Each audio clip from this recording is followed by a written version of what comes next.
Bro, I'ma give it to you with no trivia. Roll like cocaine straight from Bolivia. My hip hop will rock and shock the nation like the Emancipation Proclamation. Oh, damn. Yo, man, the ear doctor. I almost thought that was the real Woo. I know. Yo, you should have went into like rap impersonation or some shit like You that. should, man. I mean, That's that you guard. you could have been Tu Wong Fu. Anyway. Yo, it's Renegade Culture, y'all. How y'all doing out there? What up? Yeah. You just heard the ear doctor, Naka. We don't know what the fuck he's talking about.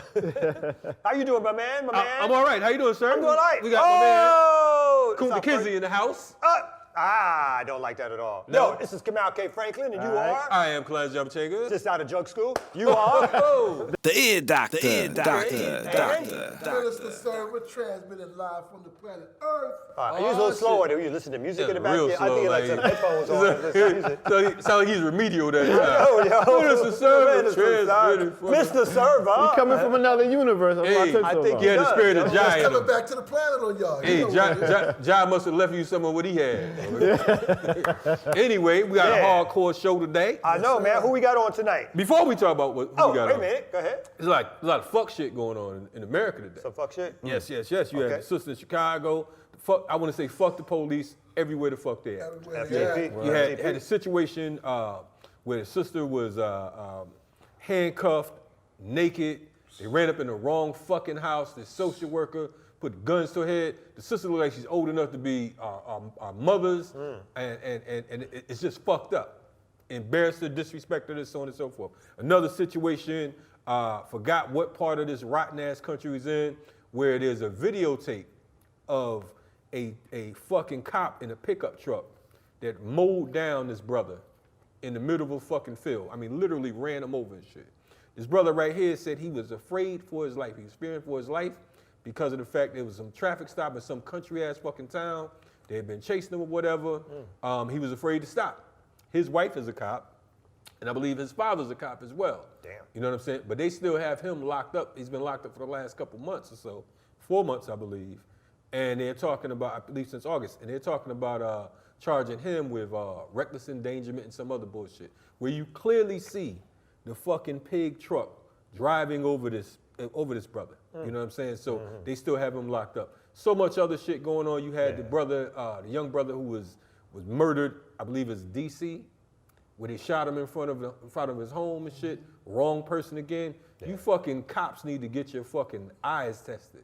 You need an eye exam. You need a fucking psychological evaluation. You need to be drug tested. And all you motherfuckers need to bump your head off on a fucking wall and die, nigga.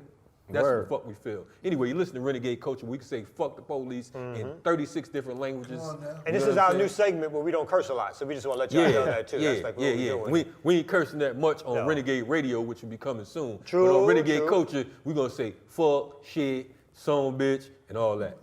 Listen to Renegade Culture. God damn. Let's get some love right now. Well, let's do some love, because that shows some love to folks who support us, right? So we got some supporters out there. We got 2 new Patreons who hit our level. We're not allowed to talk about what that level is, but they hit that level. They get a little shout out on air. Okay. So first I'm going to start off, and I won't mess up this name, so I'm not going to try to mess with it. Minister boy. Server. Who's the sister? Miss Sims. What's her first name? To R.A. Sims. Okay. Thank you so much for supporting TRA. Yes. All right. Yes, y'all in to the like beating. And we got somebody else, Miss Leslie Martinez. Leslie Martinez. Thank you, Leslie. You know what I'm saying? Now, to the listeners, to the Patreons that have supported and are supporting, we appreciate it. Thank you. Thank you. Oh, there we go. That's the Thank you. gentle kind of Yes. whatever. Now- So we got a special guest coming on tonight. We do. We have a professor, a musician, a scholar, and he's gonna talk about everything from revolutionary music. That's right. To Fela Kuti, to Spirituality, culture. You know what I'm saying? He's gonna give y'all the business. I know my man gonna give us a tour, a world history lesson on culture and music. And our special musical guest is. Yo, we got Sir Gandi up in the house tonight, y'all. So That's right. We got an action-packed show, music guests and the whole 9. You know how we do it. And Sir Gandi's a dope show, artist, yo. man. Y'all gotta really check out Sir Gandi because of the fact that he's one of the artists out here in Atlanta who's a humble artist. You know what I'm saying? And he's dope as well. You listen to Renegade Culture. Yo, we be back. Boom. Peace and much love. I am Minister Server. You know what time it is. Hip hopstery. You know who this is? Yo, this is the Kings from Queens, Run DMC.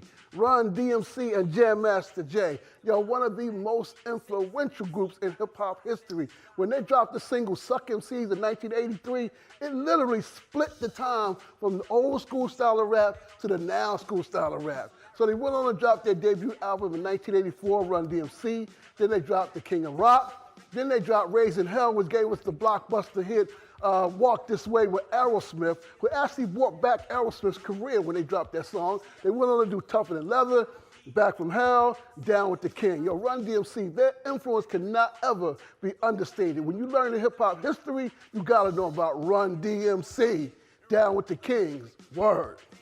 Grab a hold of yourself. Open your eyes. Yeah. Get wise to the exercise being taught by the teacher. What? That's most dominant. You need knowledge? Yeah. Well, I'm dropping it. Whoa! Right here on Renegade Culture. Bam! Okay. Bam! Bam! Bam! Oh, Okay. shots fired. You know Ladies and what I'm gentlemen, there was Got the Big Daddy Kane. the Honorable Minister Server. True. Look, look, Ain't look, look. no half stepping. Word. True. True. Daddy Okay, Kane. okay, okay. All right, yo. All right, okay. That's Can we good. get over the showdown? Yeah. Anyway, Oh. tonight we have a really big show, All right. Whole lot of good people in the building tonight. True that. True. First guest, I only guess. we have two guests. Oh, we got the Yeah. musical. You're right. My bad. Yes, he's a guest too. I won't He's step not on your line. Go ahead, do Invisible. your thing. Thank My you, bad. sir. Anyway, first guest is a professor. He's a musician. Right on. He's an international musician, shall we say. You know what I'm saying? He's a brother who is serious about our culture. That's right. One of the beautiful things about this brother being on here today is he understands that art and culture is a weapon. True. You understand what I'm saying? And he utilizes it well. He's a brother that, if you're in the Atlanta area, you've seen him with the Common Ground Collective, the band in which he is the founder, and also the band leader, the musical director, shall I say? Along with, I said the band leader, musical director, and also. You know, he really cares about you, brother, because he's really doing it. He's trying to build up your intro. So let me let you know. Anyway, You know what I'm saying? What He else loves does it, he man. do? The brothers rock with everybody from Stevie Wonder There you to go. Roy Ayers, and phenomenal brother. And today we have a treat. We have our brother Mausiki Scales in the building. And if I'm not misunderstanding, also a professor, a teacher of Afrikan Studies and History. At one point, you Yes. taught at Morris Brown. That's right. And you That's taught right. our very own one and only The ear doctor. doctor. Yes. Right. Your doctor was in my class. Ear doctor was What? in your class. I mean, how many people was in that class? And how many times did he have to take the class over? A good 30 or 40 people in the class, and we had an organization called the Society of My Eye. Okay. He would spit poetry there. He was a would poet? go on retreats in the mountains, and he you know, his grades were really solid up until he opened Oz Pizza, and then you had to wake him up. Whoa, that's Son's pizza. Let's get it right. You open Oz Pizza? Son's Pizza. Oz. Oh, wait a minute. Oh, wow. Don't worry about it. Nobody remembers the name. Nobody remembers Son's the name. Pizza. Yeah. Son's Pizza. Oz put them out of business, I think. They took the Z from, you know, Some good pizza put them out. You know what I'm saying? Son's Pizza. Then he started selling drugs, and then, you know, the rest Wow. Stereotype. Anyway. Yo, Yes, sir. and also, we used to rock with his band. We used to rock with Afro Blue before Mausiki Scales and Common Ground. I used to get on the mic and spit the rhymes. So we go back over 20 years. Good brother. Oh, wow. So this. Taking it back to the 8-track tapes days. That's right. Okay. too young. 8-track tape. I'm too young for that. So let me ask you, like, you said this man was spitting on the tracks. I mean, did that help the band, or it caused you to change the name? Because I know this is not the same name anymore. When we were rhyming, when we were with Common Ground over at, I think it was Yin Yang back then. Yeah. He would just get up, get on the mic. Sometimes he would introduce us, and we also used him on, you know, as a DJ as well. So, Oh, wow. you know, we would get down. That's right. I would Okay. also, you know, take him to the hoop sometimes. We would go True, run and shoot. That's right. Back in the day. Shoot. Okay, you dunking on him? Zaki. Okay. Y'all better put some respect on my name. Stop Oh, playing. man. Ear no, doctor. no. Ear doctor. So what happened? I mean, this story right here kind of reminds me of, like, you know how you hear about these people that were so great in their time and everything, and then they got caught out on drugs or something. Or what happened? You know what I'm saying? Now, y'all got him. You know, he's representing renegade culture right now. Oh, So. Not representing. Let's not go that far. It kind of sounds like a diss, Mausiki. Oh, so yeah, you know. Anyway, yeah. We wanted to talk to you, man. Definitely, there's a whole lot of topics we can talk to you about. But one in particular, since we started off talking about culture, right? From your view, how important is music and culture and art when we talk about revolution? Wow. I mean, I think it's one of our key lifelines.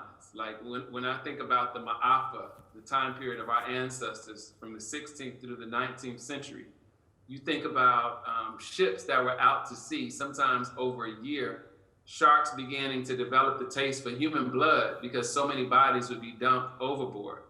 And then multiply, you know, all of those years, 16th through the 19th centuries, with us going to plantations in Brazil, in Jamaica, in Cuba, Louisiana, South Carolina, right here in Georgia. And in the role that music played for us, it gave us a space, it created an ethos, this place, this kind of bubble for us to return to, or this kind of river for us to rejuvenate ourselves and find our center. So even in the wasteland of chattel slavery, we were able to find some humanity in our song, in our music, and use that humanity to survive. And the level of creativity, even under those conditions, is extremely dynamic. When we think about the European planters, while we were enslaved, they had the free time. Where is the music that they came up with that leisure time? There's nothing of note we think about in terms of what, you know, white America has contributed to in terms of music during all of those years, right? And you can say blackface minstrelsy, but that's an imitation. Even the name of it is an imitation and a mockery of what was coming from the black quarters. So we, for a long time, even in our enslavement, were the definition of what it meant to be cool.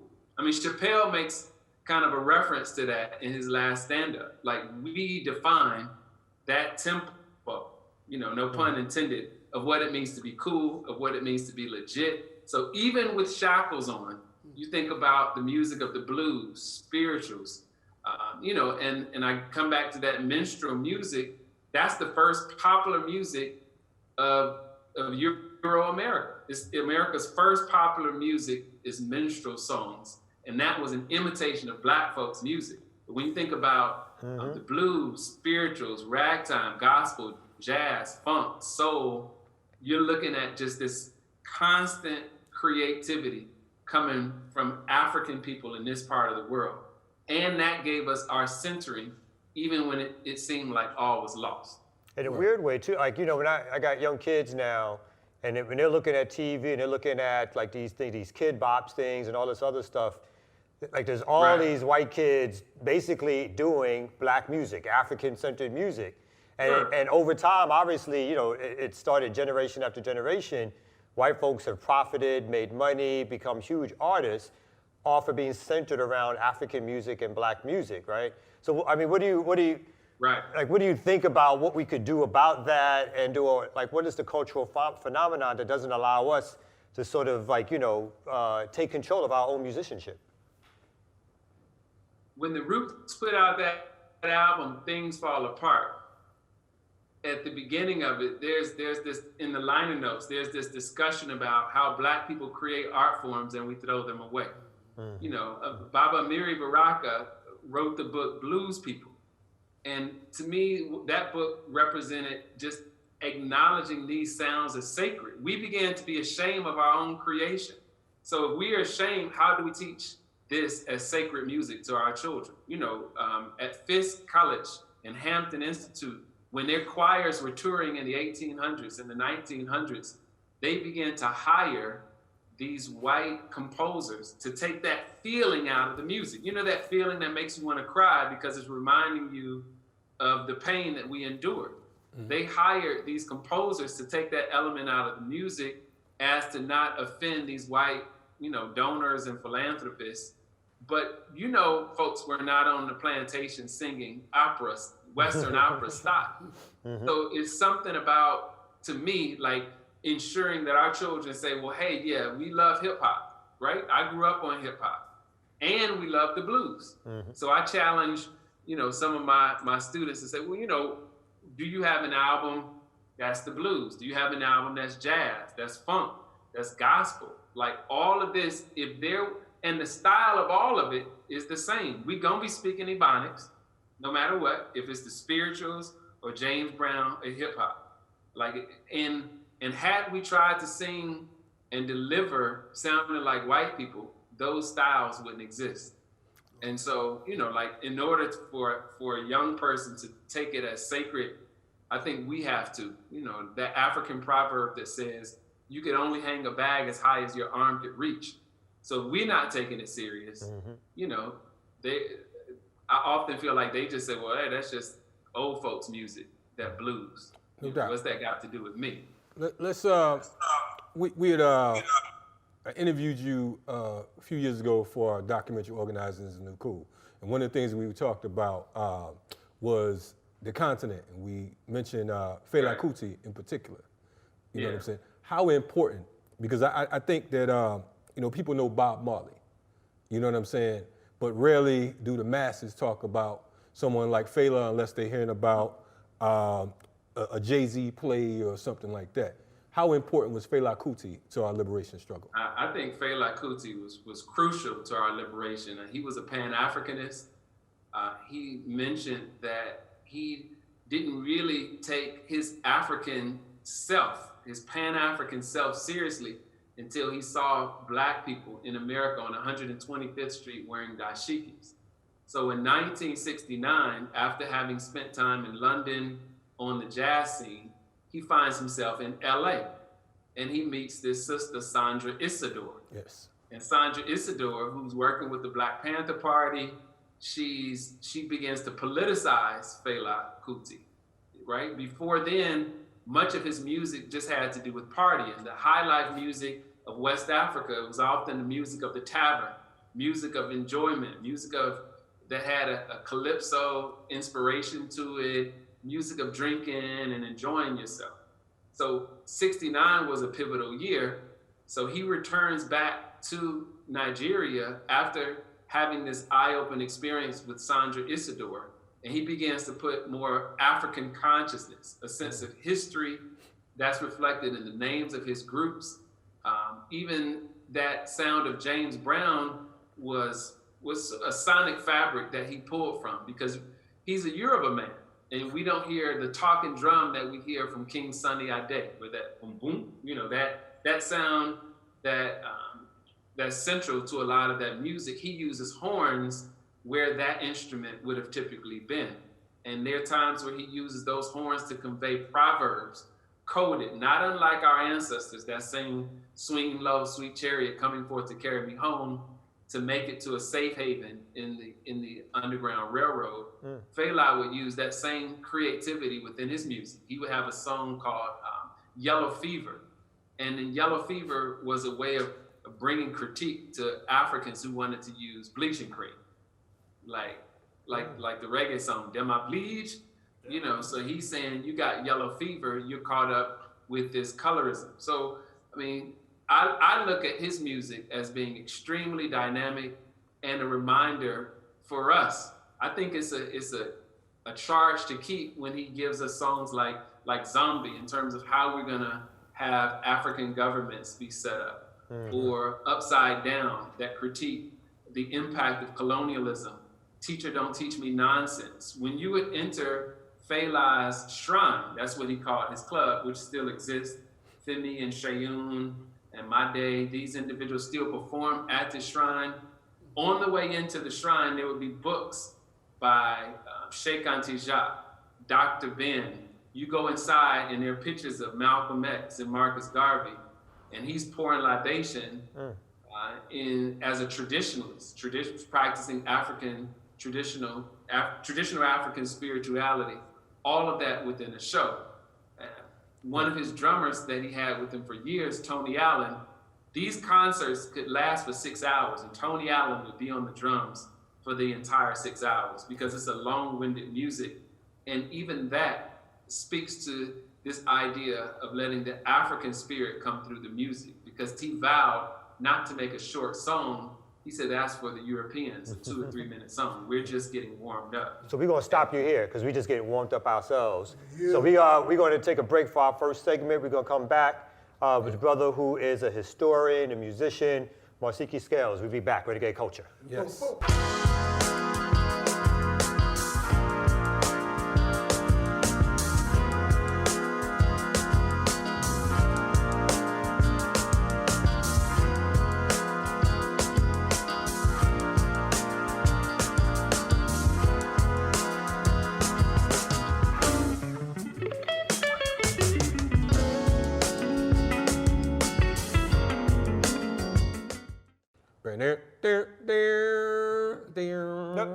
That's your favorite? Anyway, all right. I was going to sing some Fela, but I don't think y'all ready for that just yet. Nah, we not. But anyway, who we back with? We this is Renegade Culture that you listen to just in case you just turned to this motherfucker. All right. And you said, yo, who are these cats on here? We got this cat right here. The good-looking dude. Yes. Polished. This cat right here. Lawyer. Yes. Intelligent. Okay. Next to this cat right here. Kalonji Changa, the riot starter. You know what I'm saying? The realest motherfucker you gonna run across.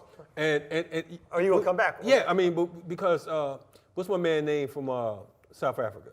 The South African, he has a show late night right now. Trevor Noah? Oh, Trevor Noah. Trevor Noah. Yeah. Yes. This is Trevor No Way. Anyway. No way. No way related to Trevor. He went a long way for that. Anyway. Give him like, All right. Anyway, we back with Mausiki Scales. Mausiki, we was talking about Fela Kuti, and it's, I have my theories on why Fela's popularity hasn't reached that of Bob, and I don't know. I kind of look at it from a colorism perspective. You understand what I'm saying? Because of the fact that we have these different, sort of like Peter Tosh and Bob. You know what I'm saying? And I love Bob. I'm a fan of Bob. But the fact that the African on the continent is totally almost obliterated, dismissed when it comes to mainstream, it's kind of, I don't know. What's your take on that? Interesting. I think Bob Marley's music did more to popularize the idea of Pan-Africanism than any one book could, and it gained its way into even pop culture. Mm-hmm. I think that Fela's music has recently done that. Both of these individuals I look at as kind of being what Bob Marley is to reggae. The fact that you can mention Peter Tosh and you can mention Bunny Wailer and you can just go down the list and list all these other reggae artists, there's probably not another genre where that genre is so aligned with the person. You can't say Afrobeat without saying Fela Kuti. Mm-hmm. Right. And then you can't say Afrobeat without mentioning his sons now. And so it's interesting to me. Well, first of all, he coined that term, Afrobeat, in 1969. So that association with him, it is dynamic. It's one-to-one. However, when I look at the fact that music has remained underground, I also think it may have a lot to do with people perhaps not understanding Nigerian pidgin, right? Because even in some of the songs where one might say, oh, that's an anthem, that's my jam, you ask somebody what it's about, and it's more about the feeling of it rather than being able to repeat all those lyrics. It's a little bit layered to understand what's happening in Yoruba and Nigerian pidgin, where Bob is giving us patois singularly, as relatively close to our vernacular English here. So let's talk a little bit more about Fela, and we want to get into your album as well, right? So, Fela, with, he was educated. We talked about Sandra Isidore. We talked about her role in his education, her being a sister right here in the United States, over on the West Coast, who pretty much politicized him and, took it to another level. When he gets back to Nigeria, this liberation sound is not really popular with the government. Talk a little bit about that. Right. So when he returns back to Nigeria, I mean, he's walking around on stage with a giant blunt. And by giant, I mean like the size of your arm. He decides to marry 27 women in one ceremony. Some of these sisters are the daughters of dignitaries, political dignitaries in Nigeria. And his compound, Fela Kuti Republic, is just looked at as a location for ruffians and people coming into the city looking for opportunity. There's this casting of his, who were later his wives, as kind of women of the street. And so he's looked at as a rebel. He's wearing these pantsuits that's seemingly more Western influenced, a lot going down at his compound. And when he made like the song Zombie, he's basically calling the military that you're just this zombie. You're not really a thinking human being. He's criticizing the politics of the country, the corruption, what's taking place with the resources.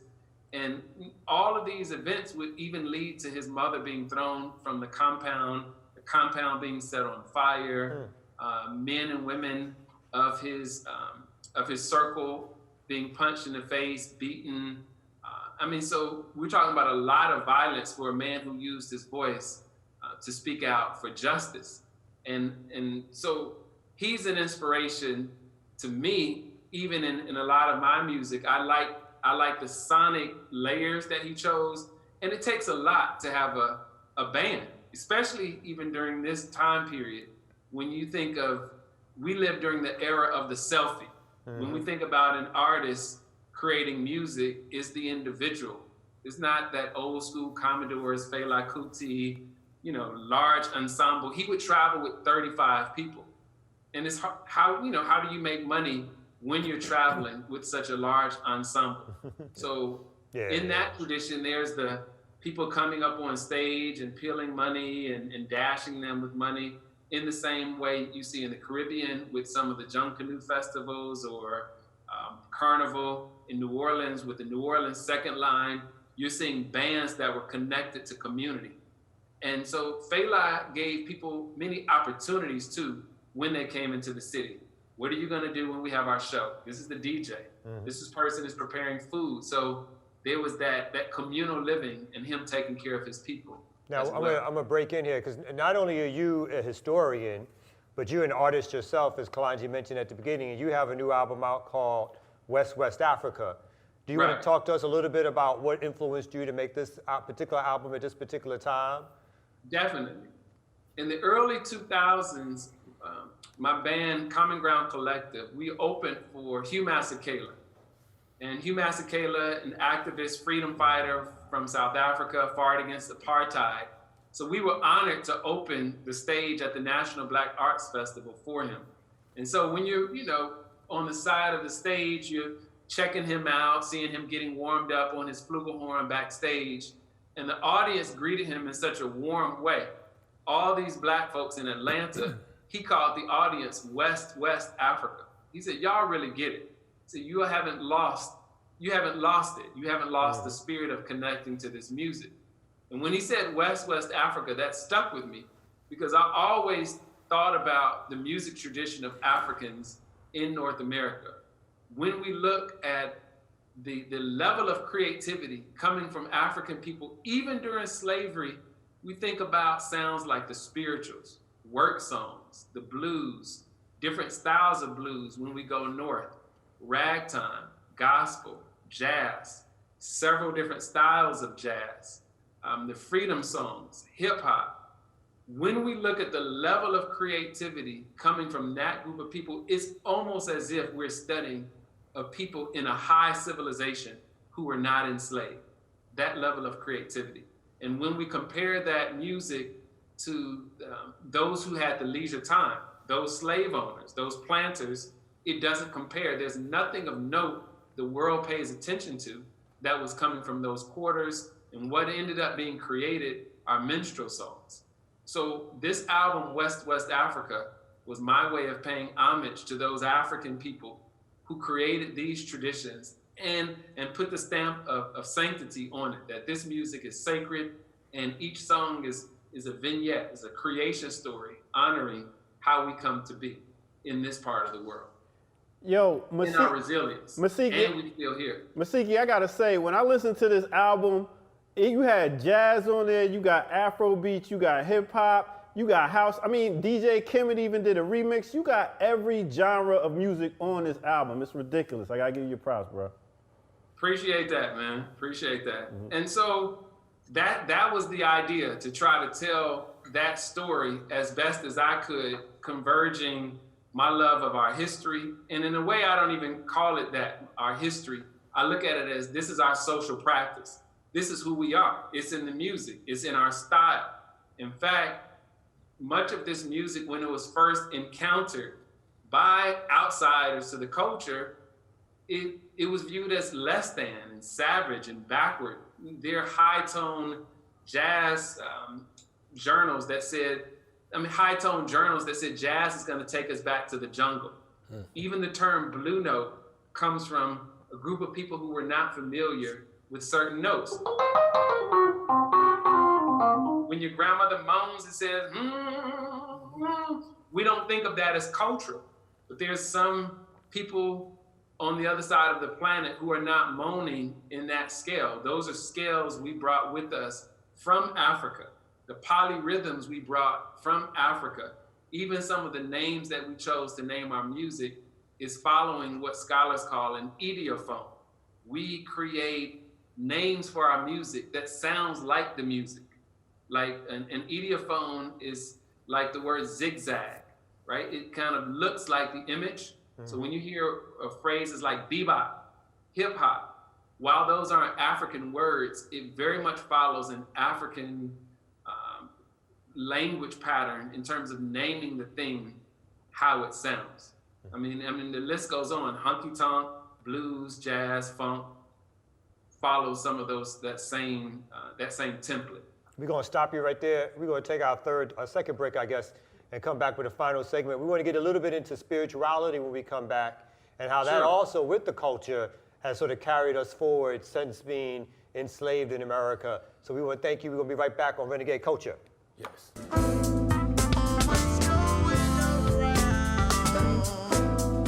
This story we write, love's never denied. It's our war cry. It's the bottom line. Look from the sun, then we'll amplify. This story we write, love's never denied. It's our war cry. It's the bottom line. Look from the sun, then we'll amplify. Satin Renegade Coaches in the building. You know what I'm saying? I am Kalonji Changa alongside Kamau K. Franklin. And in the background on the boards, The ear doctor. Ear doctor, former student of Mausiki Scales. I can't believe that Mausiki admitted that publicly, but it's all right. He did show us a term paper that did have like a D-, but we'll go all into Had that. F for freedom, right? He raised that grade by using a little extra credit. When he gave you a couple pizzas. And you know it. A couple of veggie slices. He's supplying Mausiki with veggie slices. That's Look, right. This exclusive. We got Minister Server in the building also. Minister Server, that's right, transmitted live. Shout out Minister Server. What up, Mausiki? Speaking of Minister, Oh, that was a good segue. I like that. I'm Kalonji That was Changa good. and That I'm was raw. good. Yeah, All right, what's wrong with guys. this guy? Nope. Anyway, speaking of Minister, before I was cut off my cohort over here, we want to talk about African spirituality. Right now we know that traditionally, one of the things you mentioned earlier, folks not understanding Nigeria, not understanding spirituality. Of course, we know that a lot of the lack of understanding of Africa and African people has to do with colonialization, imperialism, so on and so forth. And they've transformed African spirituality, unfortunately, even many of our own people, into spookism, hocus pocus, and all that type stuff. African spirituality, what does it look like? Okay. I mean, the way that I like to address this is so many of our people, even those that kind of fear what that is, also are engaged in what that is. So I'll drop some history and then tie it in. I'm try to keep it quick, Naka. So in North America, in 1830, there are two groups of people, right? We right here in Georgia. There's two groups of black people. One group is born in Africa. Up until 1830, they outnumber the group born in America. Up until 1830, the average black person born in Africa, living in America, who outnumbered their American-born counterparts, were practicing some form of African spirituality. That means that much of what we have been doing, right, and many people returning to those traditions, has not been a good 200 years when those traditions have died out in our family lineages. When you go and look at how much emphasis our ancestors placed on baptism as a ritual of transformation, it's fascinating to see that some of the most dynamic traditional ceremonies have to do with water, transformation, vitality, like the Oshun festival in Nigeria, which is probably Africa's most popular festival. And we bought into what someone else has said, that, hey, these things are evil, these things are backwards, when in fact, many of us are engaged in those practices in our homes on a regular basis, even though we don't call it that. In my family, there's stories about certain people got to come through the door first. If you dream this, is that, and much of that is not found in the Judeo-Christian context. But I firmly believe that is part of the folk tradition that's tied to African spirituality. And so there's this reverse migration that many people are engaged in, where we're saying, well, let's go back to Nigeria, let's go to Ghana, let's go to the Congo, let's go where we could make sense out of who it is that we are, because we're not getting answers using other people's systems. Now, when you talked earlier, you talked about sort of the music and the culture and how we sort of brought that with us, and you talked a little bit about spirituality also just now. So in your estimation, like, how important has spirituality been, let's say, for Africans who were enslaved and brought here, the same way like the music culture has been, and sort of just keeping us alive and feeding us as a soul and letting us sort of survive the exploitation and oppression that we've suffered here? Absolutely. I think that has been central, and the spirituality and music, in fact, go hand in hand in many cases. That when we look at our ancestors who practiced African spirituality, many of them that were on board a slave ship thought that maybe, some evil spirits had captured us and put us here. That many people from the interior had never seen the ocean, and so you had this yearning to try to gain a deeper understanding of what was taking place. And based on where we went, those stories kind of varied. That the vast majority of us went to places like Brazil in South America, over 50%, 43% to the Caribbean, and only just barely 5% came to where we are. And we found ourselves in a minority. So it was very difficult to push back against people saying, hey, what you're doing is evil. Hey, looking at your ancestors as sacred, looking at deities as sacred, there was pushback. But even in terms of the nature in which African people embraced Christianity, they Africanized that with the music, even the relationship with the divine. It's like, I'm going to report on what's happening on these plantations when I die, when I go to heaven. I'm going to let y'all know, or I'm going to tweak the Father and tweak the Son. That very honest, it lacks the piety that you find in Puritan Protestantism, where it's like, oh, I can only talk in this voice. It's like, no, I'm upset. We are enslaved.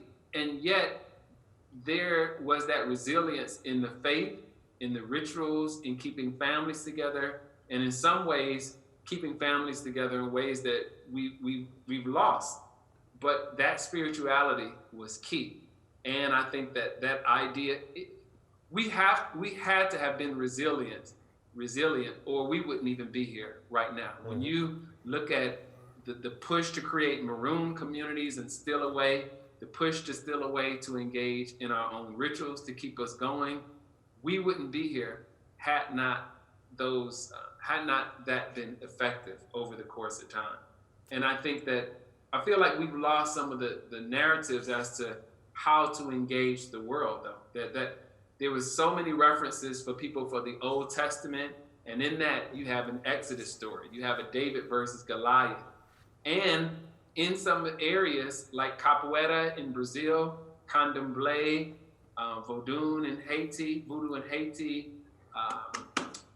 Santeria, Lukumi, Hoodoo in the South, it speaks to individuals holding on to the cultural traditions of their ancestors. And we also experience the opposite, where people just said that's all out evil. Blues music, that's evil. The guitar is evil. But yet that juxtaposition of sacred and secular caused a lot of pain. I mean, Jelly Roll Morton, who was a jazz pianist in New Orleans, he was kicked out of the family home for playing jazz. Some of it had to do with where he was playing in the bordellos, but jazz was considered music of the bottom. And it went hand in hand with some of the traditions I just mentioned. So real quick, we talk about Christianity, for example, right? Right. You know, we hear the whole turn the other cheek situation, right? Here we are, the year's 2020, and, you know, some folks are still talking about turn the other cheek. In regards to revolution, do you see African spirituality playing a role in revolution today? And, you know, if so, how important would African spirituality be in our liberation? Well, I need to use that as an essay question, man.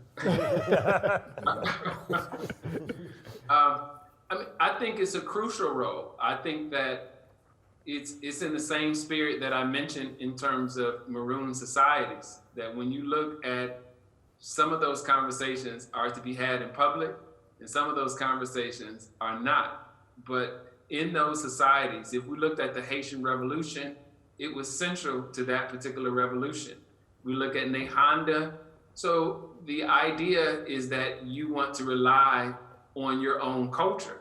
That at the beginning of the Haitian Revolution, Boukman said, throw away your image of the white man's God. His God encourages slavery and evil. Our God encourages good. And he was able to galvanize people in a revolution that would last for years. And they would ultimately gain their victory. And so one of the finest examples right in our back door is Haiti gaining its own independence in 1804. And they had as a part of their constitution, an African had to be the leader of the nation. No European could lead the nation of Haiti. And so America didn't recognize that nation as a sovereign state until the 1860s. So 60 years later, we're seeing them being recognized, but it was central to that. And you had these particular rights, and that particular, that culture has been stigmatized since then. And there are people that would be willing to cast that particular culture in Haiti in a negative light, in a light that they wouldn't even cast slavery. Right?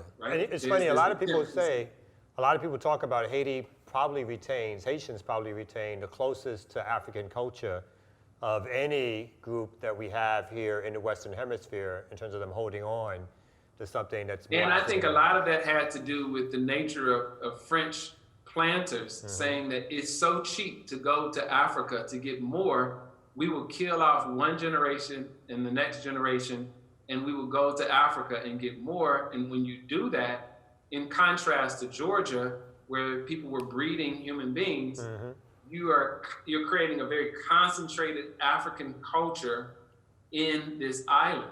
Whereas here, after a few generations, people, the memory of Africa was more distant. Whereas at the height of the Haitian Revolution, many of these individuals were Africa born. And so in the level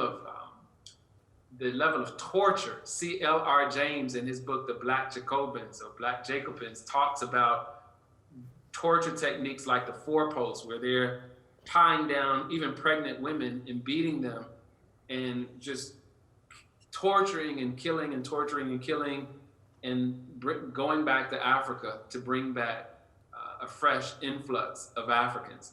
And that created a very concentrated culture in Haiti. Well, in the words of our Haitian freedom fighters, we say "Coupe tete boule kai," and we also want to thank Mausiki for coming on board today. But before you leave, man, we've been bragging, talking about how dope your sounds is. We need you to hit some tunes or something. Either that, or we got to have Minister Server and Naka sing. So let us know what you're gonna do. Oh, I mean, you know, I can play you an instrumental or something, or sing a blues, but you know, let's just hear a little quick instrumental. Little something, son. All right.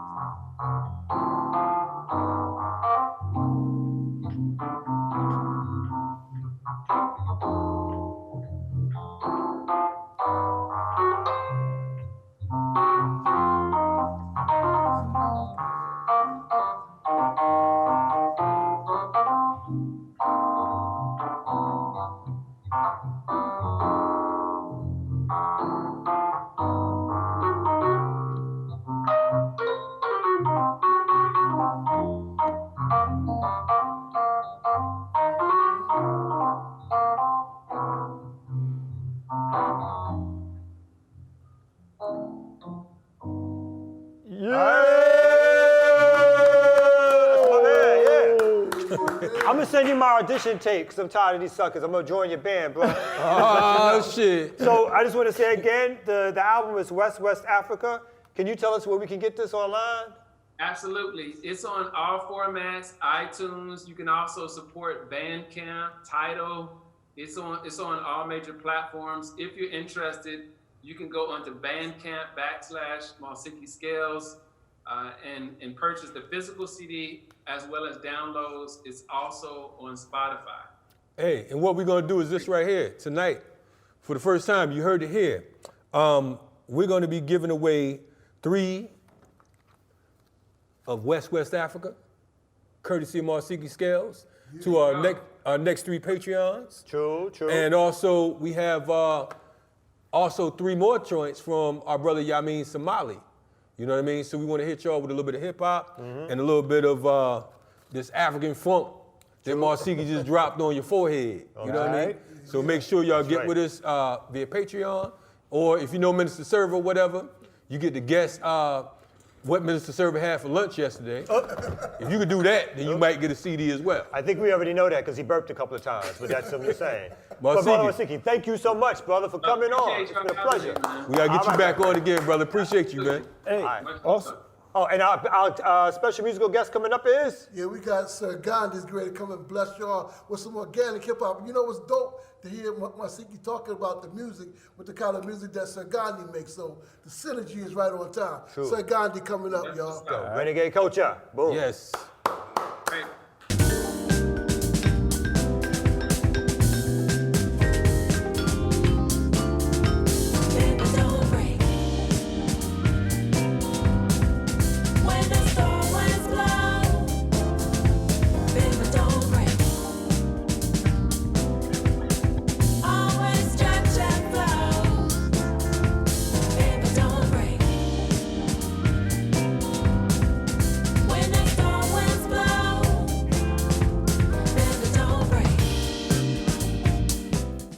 Bam, it's Renegade Culture, yo, we back. You know Oh! what I'm saying? Yes. Renegade Culture's in the building. Special musical guest, Sir Gandi's in the house.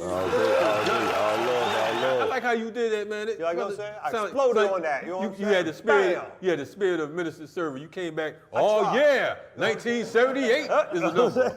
He said, "Sir Gandi's in the house." Sir Gandi like, nigga. There's a level of excellence. You see what I'm saying? Is it? It's here, brother. It's here. The Fatback Band. It's here. a reunion with the Fatback Band. Yo, how you doing, brother? How you doing, Sir Gandi? Hey, man, I'm feeling blessed, man. I'm glad to be here with you guys today, man. True. Definitely. How you been, man? Man, I've been good, man. You know, just taking life one day at a time. You know, I can't try to get too ahead of myself, so I just been step by step, day by day, you know. Well, Sir Gandi talk smooth and quick. I know, he got that good, you know what I'm He said, man, look here, man. You sound like a revolutionary pimp. He be like, look here, man, this how we gonna do. I'm gonna put you on the block. This what we gonna do. We gonna get this. He got the Huey, staff. You know what I'm saying? You got the, you know what I'm saying? Yes. He got that the going Marvin on. Gaye hat. True that, true. Oh, yeah. Yeah. What's that thing that Big Daddy Kane said one time? Or was it, I want to be sexual and revolutionary or some crazy we don't know shit about, like that? we ain't talking about. What is he talking about? I mean, that was your era, so I figured I would bring it up for you. He said, You know Big what I'm Daddy saying? Kane said it. So, brother, Sir Gandi. It sound like Umar Johnson. Oh, God But go ahead. That's bad. Yo, you got a new project coming out, right? Yes, sir. Yes, it's sir. called Earth in the Sun. Earthing in the Sun. Why don't you tell us a little bit about it? Yeah, Earthing in the Sun. Well, you know, I wanted to get people back to, you know, getting outside more. You know, I know it's a little cold outside right now, but when that sun started to come back around, I feel like the best place for a lot of people to be is to be outside in that grass, man. You know, it's like our natural earth medicine bed. Yeah. And a lot of times when you earth, you know what I mean, that spiritual, as y'all was talking about earlier, it's got a lot of spiritual connotation behind it. Where, you know, when you sit out there and you meditate, you let that sun hit you and you get some of that vitamin D, and you also release them neurons and back into the earth and that you don't need, and get them electrons from the earth. It recharge your body, man. It give you mental clarity. You know what I mean? You feel better in your joints and your body, you know what I mean? It's literally our natural earth bed. So with this project, I wanted to bring awareness to, you know what I'm saying, what it means to earth, but also just those good vibes of just being back outside, connecting with the earth, because more than ever in these times is needed, you know what I'm saying, with all this technology that we got right now. A lot of people, you know, they forget to, you know, get back outside, you know what I mean? Stop staying inside, and you know what I'm saying? You know, I know we quarantining, but what we need is outside, man. You know what I'm saying? Everything is at our resource right here on the earth. I'm glad you mentioned, you know what I'm saying, the earth, because Serv always talking about you transmitting from the planet Ibidi out. Yeah. we still know where the fuck that's at. Yeah. But we glad you said come back to earth, because all that shit he talking about got us confused. Exactly. I feel like I'm about to get on the mothership and shit. Yeah. And we ain't having that shit tonight. But anyway, you have a new album. What is the, we know it's some lead track. What is the track that everybody should be checking? The lead track that I feel like, man, that's gonna really resonate with everybody. I mean, everything on it is you know what I mean, it's ready. It's next level. It's got that feel, you know, it's universal. It's got, like, you know, a little bit of that African in it, some of that, you know what I'm saying, that hip hop, that boom bap, you know what I mean, the founding sounds of what that feel good music felt like, that golden era feel, you know what I mean? But the leading track that I feel like gonna really touch a lot of people is this song I got called Get Along. You know what I mean? It's like, you know what I'm saying, of course I'm Gandhi, Sir Gandi, but it's that whole symbolism piece. But you know what I'm saying? It's just like more than ever, I feel like we need unity. You know what I mean? On the unified front, more than ever with the times that's going on. And that song right there is gonna speak to the masses, I feel like, in a very powerful, you know what I'm saying, inspirational, moving way, you know what I mean? And it's gonna be dope for them at the same time, you know? So who'd you say be your greatest musical influence? One of my greatest, I would have to say, I would have to say Tupac. Tupac would be one of my greatest, one of them, you know what I mean? From just his universe, his diversity, what he was able to do, not just like, you know what I mean? I know a lot of people say he one of the best lyricists and nothing like that, but I just feel like his ability to be able to connect from a grand scale, you know what I mean, from with all different races of life, you know what I mean, to convey his messages. I feel like that's a cat that really influenced me a lot coming up in my early on stages of doing music. So we got this special segment that's called Naka's Nonsense. Yes. Well, we got this bowl set up over here. This is orange ass candy dish right here. Cheap ass bowl, but you know, it's my man, so it's from his mom's house. So we got like about 45 questions in there. We want you to dip in. Gotcha. Just put your hand around there, deal deep. Don't hurt your hand, question, brother. You know what I'm saying? I All got that you, paper, don't get no paper cuts. I got you. I ain't know gonna what get I'm no saying? paper Cut Not that all them out. papers. All You know what right. I'm saying? Okay. I You got did a me good job one that right time. It here. looked like there was like a whole bunch of questions in there. That's Okay. Ain't shit in there. I know. Okay, it said it's the black man God. Oh, The black man he's God. a black The man black guy. man God. You know what I mean? All right. The views and All right. opinion of this question came what from I'm our saying. brother Naka over I here. know. Got you. He's definitely a devil. Got you. Y'all cool in the house. That's a great question. That's a great question. Yes. All right. Good question. Yeah, and to answer that question, you know what I'm saying, I'm gonna say it cut and dry, man. I feel like we are. You know what I mean? I feel like it extends through everything that we do. You know what I mean? Like you said, you could put us in the dirt and we're gonna still grow through. True, you know what I mean? In any circumstances, no struggle, no progress. we find our way, and people see the greatness in us all around the world, you know what I mean? Not knocking anybody else, you know what I'm saying? But when I look in the mirror and see the reflection, and I hear those thoughts that I have with myself, I know that that's God speaking to me, that's the God in me, that's the God that lives through me, that's the representation of who I am as I walk this earth, so I carry myself as such. I love that. I love that. Yeah, That's right. Seeing that the atheist asked you the question, that's a real cool ass. I didn't ask him the question. He asked him the question over there. You know what I'm saying? Everybody Don't get the light-skinned people confused. Yeah, You know, like, this dude over there, you know what I'm saying? Nobody want to answer it. That's his question. That's his question.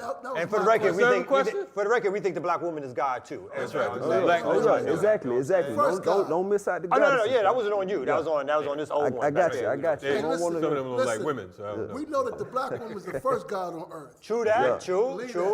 So we're gonna. That was good. I like that. He saved himself. Fix right there. So we're gonna take a break and we're gonna. Facts. Can I do this? Can I do this? We're gonna take a break right now. We're gonna come back with the musical guest, my man Sir Gandi. You're gonna hit it for us. We're gonna be right back. Renegade Culture. Blackout. So here I am at the brink of success. A ton away, but I bench and press. Get it off my chest like DMS. Spitting through the hex. Hungry like T-Rex. For the best in business, I'm chin checking. I am a top dog, there ain't no question. I dreamville for this, I know I'm destined. I try me question with my daylight soul. Like Lil Jon, I tell him getting low. Like who that? People through my window. Mobbing on them with it like Goody Mo. Outcasting wet shit, yes for sure. Cause I'm ill with it like Mighty Most. And my dog's blacker than the rooster folks. Like Pastor Troy, the A-ready boy. Cause Sir Gandi now the real deal McCoy. Listen, hear me out, folks. Know your position, purpose and role. Cultivate the mind and fill up the soul. Unwrap the gift of life, family behold. Hold it close. Hear me out, folks. Know your position, purpose and role. Cultivate the mind and fill up the soul. Unwrap the gift of life, family behold. Hold it close away. Hey. Yeah. Where you at? One. What show you on? Let them know. Yeah. What show I'm on? Yeah. Oh yeah, y'all can check me out, man. On all streaming platforms. Go check out some of my latest singles right now. I got that Daddy Love You Both. I got that I Gotta Make It. I got that My People out right now. Man, y'all go check it out. Go check all that out on streaming platforms. Check me out on IG. That's Sir_Gandi, SIR_Gandi. Facebook, Sir Gandi. Man, y'all keep up with me, man. We doing it like this in the A-Town, Atlanta, Georgia. One love, peace. On what? On Renegade Culture. Y'all know what time it is. Let's get it.